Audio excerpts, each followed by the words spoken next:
Hey guys, it's Julie, designer at the Quilted Cow, and today's tutorial is the Loopy Loop Bag. But first I'd like to thank my sponsors, Husqvarna Viking Sewing Machines, Creative Grids Rulers, Mats and Rotary Cutters, and Wilmington Prints. Let's get started.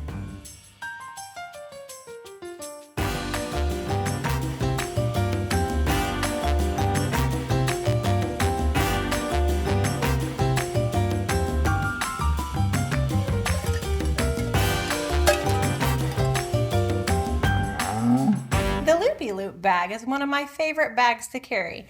It's very deep, it has lots of pockets on the outside and on the inside, and it's got the neatest closing feature that I have ever seen.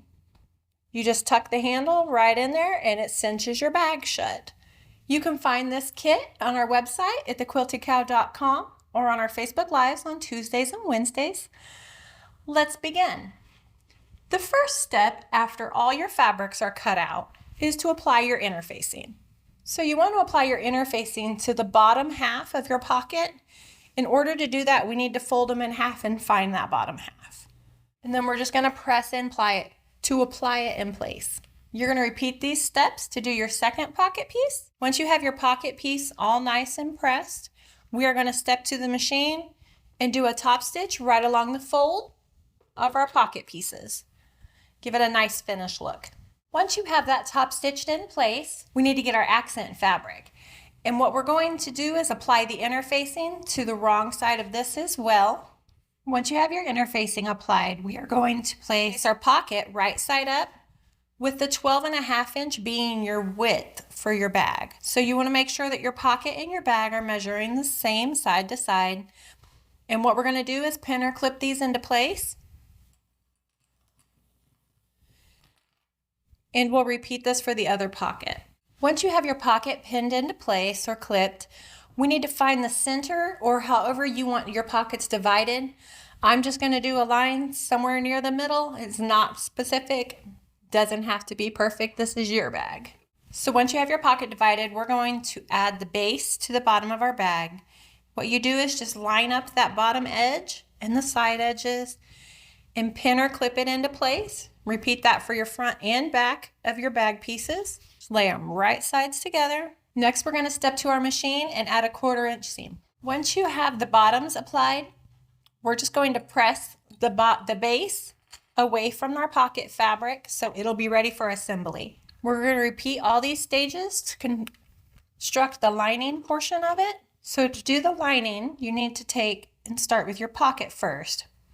We're going to repeat the exact same steps we did for the front outside of the bag. Once our pockets are top stitched, we're going to lay them on top of our lining. Once again, using the 12.5 is your width. Just line up the bottom and the side seams and pin or clip them into place. The next step is to divide our pockets into however big we want. Once you have your pockets divided, we're going to attach the bottom or the base of our lining. Once again, just lay it right sides together, line up the side and the bottom and clip into place. Repeat this for your front and back sections. And then we're going to step to the machine and sew a 1/4 inch seam right along that bottom edge. Once you have your bottoms attached, we are going to press the bottom or the base away from our pocket edge. Repeat this step for both sides. The next step is to construct our bag. What we need to do is find our main fabric and we are going to pin them right sides together. You do want to make sure that you even up or match up the seams for your bottom. Now let's step to the machine. We're going to set the main part of the bag aside and do the exact same steps to connect the lining. Once you have your seams done, we are going to end up boxing our corners. So what we need to do is get a measuring utensil. I'm going to use this little Creative Grids ruler and I'm going to use a friction pin so I can mark my lines. So what you want to do is you want to reach inside of your bag and match up your side seam and your bottom seam and pinch them together. They should make a nice point or a triangle right on the base. You want to make sure it's measuring up all the way down. So we're going to measure 3 inches from the end. I always like to pick a line on my ruler and make sure my seam is straight. Use my friction pin to draw a line all the way across. I'm going to place some clips in the corners just to hold this in place while I mark all the others. We'll sew them all at the same time. So repeat that step for the other side of your bag. Wiggle it around. Once again, just measure 3 inches from the point on your corner and draw a line. We're going to box our lining corners the same way. Let's step to the machine and stitch on these corners. Once you've sewn on the drawn line, we need to cut our corners 1/4 inch away from the line that we just drew. So once again, using this Creative Grids cute little ruler, and I'm going to use my Creative Grids cutter, and I'm just going to cut that right off. Repeat that step for all 4 of your corners. Once you have all your corners cut off, we're going to create our handle and our loop for our bag. This is one of those bags that has different handle lengths. You can make a shoulder strap or just a hand handle. I'm going to make the shorter handle for the video purposes. You can choose whichever one you want. The steps are the same. So you want to take your handle fabric and fold it in half to find the center crease. Once you have that pressed in place, we're going to apply our fleece right against that fold and press to apply. We're going to open it back up and fold the excess fabric right along the edge of the fleece and give that a press. We're going to do the same on the other side, matching it up right to that center memory crease. Refold it. One final press. We're going to repeat these steps to make our loop. This time it does not have interfacing inside. So you just want to fold it in half and press to get that crease. Fold your edges right back to the center. Refold it and press. Next, we're going to step to our machine and run an 1/8 inch seam down both long edges for our handle and our loop. Once you have your handle and loop constructed, we need to apply them to the outside of our bag. What we're going to do is turn our bag right side out.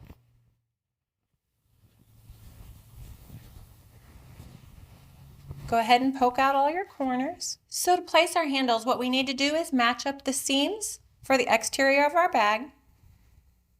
And I'm just going to put a little clip in it just to hold it right in place.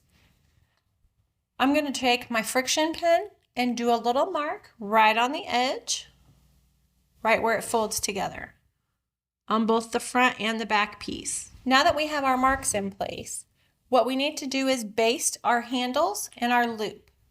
So one side of our bag will have a handle. So I'm just going to center my handle right on this line I just drew. And I'm going to step to my machine and baste it in place.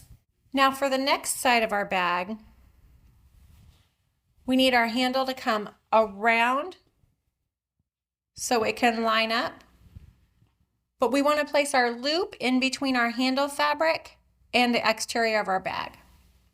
You can place the loop however you would like. I normally tend to fold it in half and sew it side to side. So each side on the edges of our mark. And then I'm going to take my handle piece and squish that loop right in the center. Now I'm going to step to my machine and baste this in place. So now you want, after your handle and loop are secure, you want to turn your bag back to its wrong side out. And we're going to place it inside of our lining. To do this, our lining needs to be facing right side out. So you want to place your lining inside of your main. I always just push the handle to the side, keeps it out of the way. If you do a strap, this step's definitely easier, but you still want to keep your strap out of your seam lines. So you just want to line up your seams for your lining in the exterior of your bag.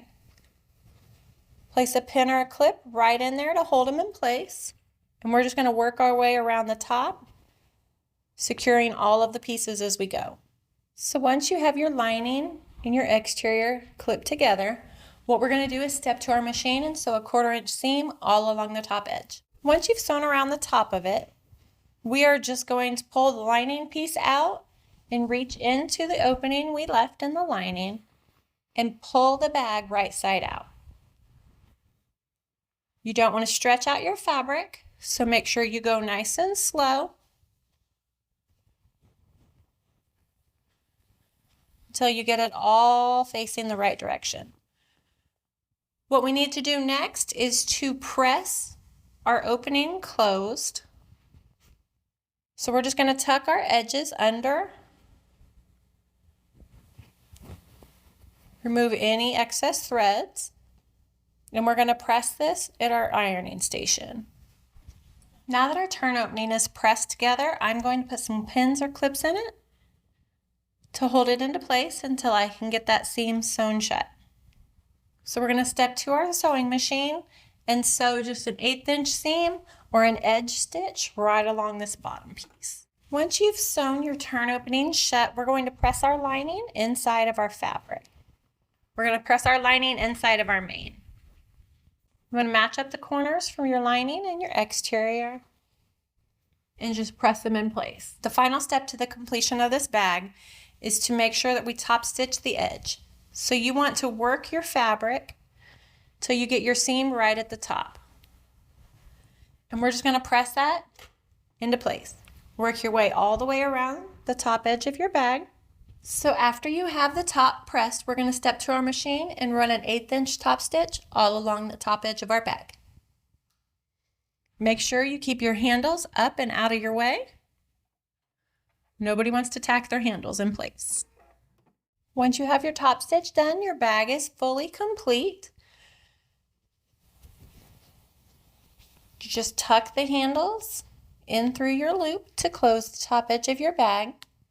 You can find kits to make this bag at thequiltedcow.com or on our Facebook Lives on Tuesdays and Wednesdays. Thanks for watching.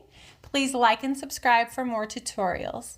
Okay, you wicked cool quilters, good job. You made it to the end. We would like to thank our sponsors, Husqvarna Viking Sewing Machines, Creative Grids, rulers, rotary cutters, and mats, and Wilmington Prints for the beautiful fabrics. Thanks for watching.